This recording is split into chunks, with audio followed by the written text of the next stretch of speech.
Hi, my name's Trevor Bates, and this is my story. A lot of people in my life know me as a football player, but there's a lot more to the story than that. It all started when I was 8 years old and I found out my father was incarcerated for life, serving a life sentence for a rape murder that he didn't do, wrongfully convicted. This broke me, and it created a deep wound in my soul that I tried to fix with many things in my lifetime. In high school, it wasn't any different. I was a troubled teen. On the outside, everything looked good. 3-sport athlete, a lot of friends. But in the inside, I was yearning for love and acceptance from my dad. I chose drugs, drinking, and sex at a young age that carried into my adulthood in an attempt to try to fill the void.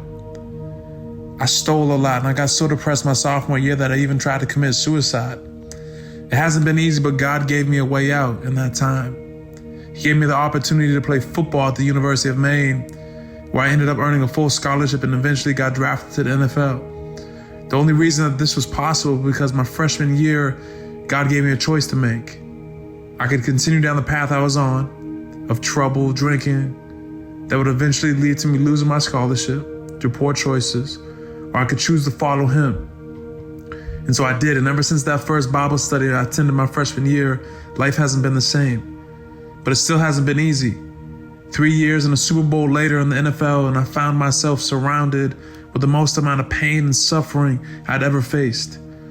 I had a bipolar psychotic episode after the 2018 season that led me to punching an officer in the face.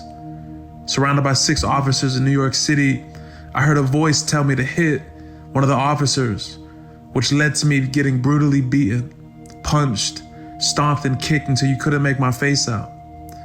This encounter eventually led to the end of my NFL career and 2 years of suffering in silence and suffering with shame. But God wasn't done with me. He opened up the door to restoration and gave me a new dream job in New Jersey back in 2021 that has led to 3 promotions. He's brought me into a community of believers in this credible church and an incredible house of prayer, true brothers and sisters in Christ.